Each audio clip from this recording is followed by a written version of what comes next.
ಇಡೀ ರಾಜ್ಯದಲ್ಲಿ ನೀವು ಓಡಾಟಕ್ಕೆ ಹೋದ್ರೆ ನೀವು ಬಳ್ಳಾರಿಯಲ್ಲಿ ದೊಡ್ಡ ಹೋರಾಟ ಆಗತ್ತೆ ಅಂತ ಕಾಂಪನ್ಸೇಷನ್ ಕೊಡ್ತೀರಿ. ಸಿಂಧನೂರಲ್ಲಿ 5 ಜನ ಹೆಣ್ಮಕ್ಳು ಇದೇ ಫ್ಲೂಯಿಡ್ ಇಂದ ಹೋಗ್ಬಿಡ್ತಾರೆ, ಒಂದ್ ಸಣ್ಣ ಕಾಂಪನ್ಸೇಷನ್ ಕೊಡಲ್ಲ. 70 ಜನ ಬಾಣಂತಿಯರು ತೀರ್ಕೋತಾರೆ. ಪರಿಹಾರದ ಮನೆ ಹಾಳಾಗೋಗ್ಲಿ ಮೇಡಮ್, ಸರಿಯಾಗಿ ಮಾತಾಡೋದ್ ಕಲ್ತ್ಕೊಳಕ್ ಹೇಳಿ ಮೇಡಮ್ ಅವ್ರಿಗೆ.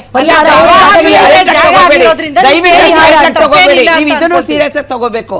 ಹೆರಿಗೆ ಅನ್ನೋದು ಮರು ಹುಟ್ಟು ಅನ್ನುವಂತ ಶಬ್ದ ಏನ್ ಮಾಡಿದ್ರಲ್ಲ, ಇವ್ರುಗಳನ್ನೇ ಒಂದು ರೀತಿ ಸರ್ಕಾರಿ ಪ್ರಾಯೋಜಿತ ಕೊಲೆಗಳಾಯ್ತಲ್ಲ. ನೀವು ಸೆನ್ಸಿಟಿವ್ ಆಗಿದ್ರ. ನನ್ಗೆ ಒಂದ್ ಕಡೆ ಅಪ್ರಿಸಿಯೇಷನ್ ಇದೆ. ರಾಯರೆಡ್ಡಿ ಅವ್ರ ಕ್ಷೇತ್ರದಲ್ಲಿ ಒಬ್ಬ ದಲಿತ ಹೆಣ್ಮಗಳಿಗೆ ಹಿಂಗಾದಾಗ ನಾವು ಅವ್ರ ಮನೆಗೆ ಹೋಗ್ತೀವಿ. ಸಂಜೆನೆ ರಾಯರೆಡ್ಡಿ ಅವರು DC SP ಕರ್ಕೊಂಡು ಅಲ್ಲಿ ಹೋಗಿ ಒಂದು ಸಂವೇದನೆಯನ್ನು ವ್ಯಕ್ತಪಡಿಸ್ತಾರೆ. ಅರೆ ಈ ರಾಜ್ಯ ಸರ್ಕಾರದಲ್ಲಿ ಸಂವೇದನೆ ರಾಜಕೀಯ ತರಬೇಡ್ರಿ ಮೇಡಮ್, ಪ್ಲೀಸ್ ತಗೋಬೇಡಿ, ರಾಜಕೀಯ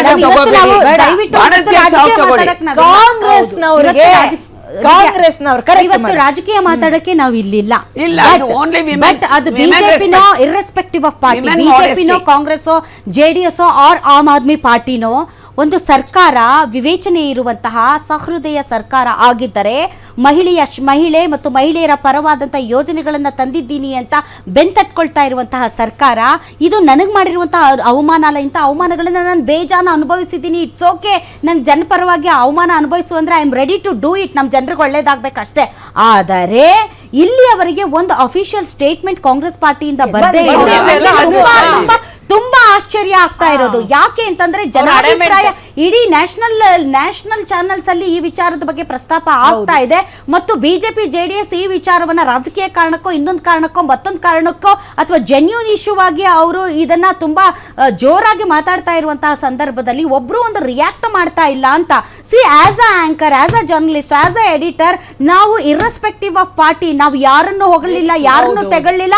ಕಾಂಗ್ರೆಸ್ ಸರ್ಕಾರ ಒಳ್ಳೆ ಕೆಲಸ ಮಾಡಿದಾಗ ಬೆಂತಟ್ಟಿದ್ದೀವಿ, ಕೆಟ್ಟ ಕೆಲಸಗಳನ್ನ ಮಾಡಿದಾಗ ಎಚ್ಚರಿಸಿದ್ದೀವಿ. ಇಂತಹ ಜರ್ನಲಿಸ್ಟ್ ಗಳ ವಿಚಾರದಲ್ಲೂ ಕೂಡ ನೀವು ಬಾಯಿ ಮುಚ್ಕೊಂಡು ಇರ್ತೀರಿ ಅಂತ ಅಂದರೆ ಯಾಕೆ, ಯಾವ ವಿಚಾರವನ್ನ ನೀವು ಡಿಫೆಂಡ್ ಮಾಡ್ತಾ ಬಗ್ಗೆ ಮಾತಾಡಿದ್ರು ಅಂತ ರಾಜೀನಾಮೆ ಕೊಡಿಸ್ತಾರೆ ಮೇಡಮ್. ಹೆಣ್ಮಕ್ಳು ಬಗ್ಗೆ ಮಾತಾಡಿದ್ರೆ ಒಂದು ಸಾರಿ ಕೇಳಲ್ಲ ಅಂದ್ರೆ ಕಾಂಗ್ರೆಸ್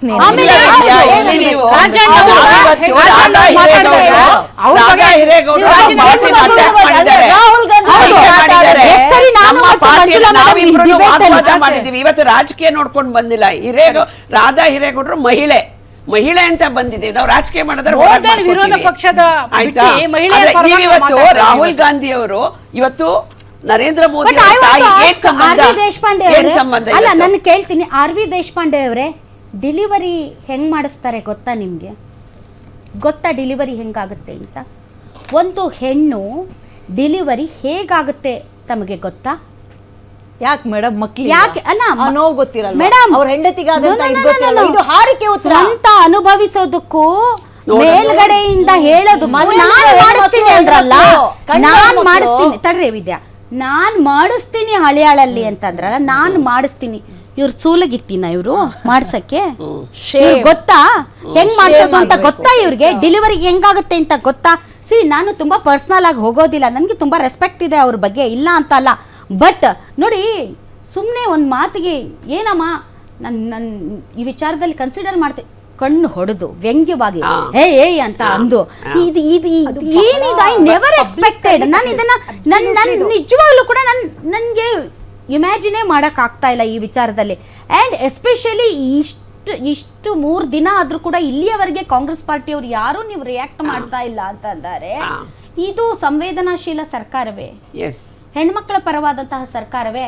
ಇದು ನನ್ನ ಇನ್ಸಲ್ಟ್ ಅಲ್ಲ, ರಾಧಾ ಹಿರೇಗೌಡರು ಮಾರೋ ಗೋಲಿ ನನ್ನ ವಿಚಾರ ಅಲ್ಲ ಇದು.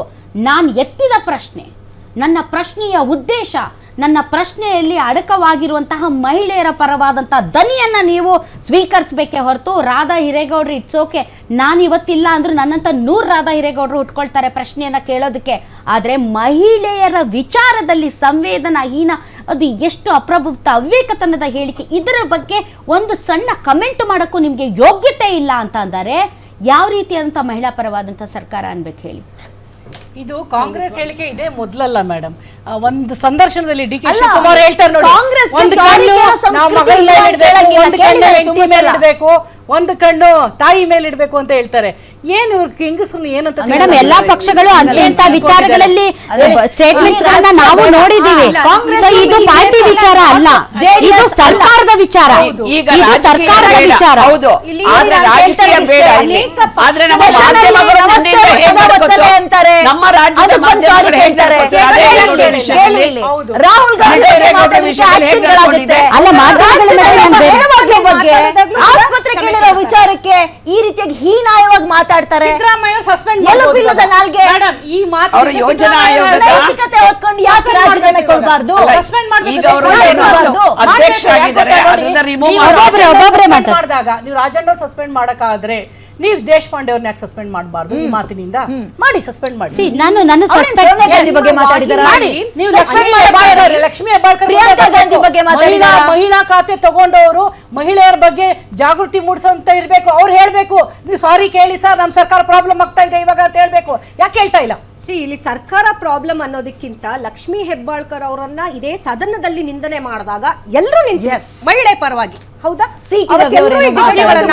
ಒಂದು ಅಂಗ ತಾನೆ. ಲಕ್ಷ್ಮೀ ಹೆಬ್ಬಾಳ್ಕರ್ ಅವ್ರು ನನ್ ಕಾಲ್ ಮಾಡಿದ್ರು, ನನ್ನ ಜೊತೆ ಮಾತಾಡಿದ್ದಾರೆ. ಲಕ್ಷ್ಮೀ ಹೆಬ್ಬಾಳ್ಕರ್ ಅವರು ನನ್ನ ಜೊತೆ ಮಾತಾಡಿದ್ದಾರೆ. ಬಟ್ ಇಶ್ಯೂ ಅವ್ರು ಸಸ್ಪೆಂಡ್ ಆಗ್ಬೇಕು, ಅವ್ರು ರಾಜೀನಾಮೆ ಕೊಡ್ಬೇಕು ಅನ್ನೋದಲ್ಲ. ನನ್ನ ಇಶ್ಯೂ ಏನ್ ಗೊತ್ತಾ ಮೇಡಮ್, ಈಗ ಇವರು 50 ವರ್ಷ ರಾಜಕೀಯದಲ್ಲಿದ್ದಾರೆ. ಯಾರು? ದೇಶಪಾಂಡೆ ಅವರು. ಸೊ 50 ವರ್ಷದ ರಾಜಕಾರಣಿ. ಇವರ ಅವಧಿಯಲ್ಲಿ ಒಂದು ಸೂಪರ್ ಸ್ಪೆಷಾಲಿಟಿ ಆಸ್ಪತ್ರೆ ಆದರೆ ಮುಂದಿನ ಪೀಳಿಗೆ RV ದೇಶಪಾಂಡೆ ಅವರನ್ನ ನೆನಪಿಟ್ಟುಕೊಳ್ಳುತ್ತೆ. ಸೊ ಆ ನಿಟ್ಟಿನಲ್ಲಿ ಅವರು ಕಾರ್ಯಪ್ರವೃತ್ತರಾದ್ರೆ ಅದಕ್ಕಿಂತ ದೊಡ್ಡ ವಿಚಾರ ಏನು ಇಲ್ಲ. ನನಗೆ ಅವ್ರು ಕ್ಷಮೆ ಕೇಳಿದ್ರು ಪರವಾಗಿಲ್ಲ, ಆದ್ರೆ ನಾನು ಎತ್ತಿದ ವಿಷಯಕ್ಕೆ ಸಂಬಂಧಪಟ್ಟಂತೆ ಅವರು ಕಾರ್ಯಪ್ರವೃತ್ತರಾದ್ರೆ ಅದೇ ದೊಡ್ಡ ಕ್ಷಮೆ, ಅದೇ ದೊಡ್ಡ ಕ್ಷಮೆ. ಒಬ್ಬೊಬ್ಬರೇ ಮಾತಾಡಿ. ಯಡಿಯೂರಪ್ಪಾಜಿಯವ್ರಿಗೆ ಅಧಿಕಾರ ಬಂದಾಗ ಇವರು ಇಂಡಸ್ಟ್ರಿಯಲ್ ಮಿನಿಸ್ಟರ್ ಆಗಿದ್ರು. ಅನೇಕ ಕಾರ್ಖಾನೆಗಳ ಪ್ರಗತಿಗೆ ಕೆಲಸ ಮಾಡೋ ಅವಕಾಶ ಇತ್ತು. ಅಂದ್ರೆ ಬಿಗ್ ಇಂಡಸ್ಟ್ರಿ, ಬೃಹತ್ ಕೈಗಾರಿಕೆಗಳಿಗೆ. ಇವತ್ತು ಸನ್ಮಾನ್ಯ ಯಡಿಯೂರಪ್ಪನವ್ರಿಗೆ ಅವಕಾಶ ಸಿಕ್ಕಿದಾಗ ಶಿಕಾರಿಪುರ ಒಂದು ಲೋಕಲ್ ಹಾಸ್ಪಿಟಲ್ನ ಅವ್ರು ಅಪ್ಗ್ರೇಡ್ ಮಾಡಿದ್ರು, ಜಿಲ್ಲಾ ಒಂದು ಹಾಸ್ಪಿಟಲ್ ಆಗಿ ಅಪ್ಗ್ರೇಡ್ ಮಾಡ್ಕೊಂಡ್ರು. ಈಗ ಇವರು ಉಸ್ತುವಾರಿ ಸಚಿವರಾಗಿ ಅನೇಕ ಬಾರಿ ಅವಕಾಶ ಸಿಕ್ಕಿದಾಗ ಯಾಕೆ ಮಾಡ್ಕೋಬಾರ್ದಾಗಿತ್ತು? ಯಾಕೆ ಡೆವಲಪ್ಮೆಂಟ್ 5G ಕಾಲ, AI ಕಾಲ ಅಂತ ಅಂದ್ಕೊಂಡು ಇನ್ನು ನಮಗೆ ಆಸ್ಪತ್ರೆ ವ್ಯವಸ್ಥೆ ಕೊಡಿ, ಸ್ಕೂಲ್ ಕಟ್ಟಿಸ್ಕೊಡಿ ಅಂತ ಕೇಳ್ತಾ ಇದೀವಿ.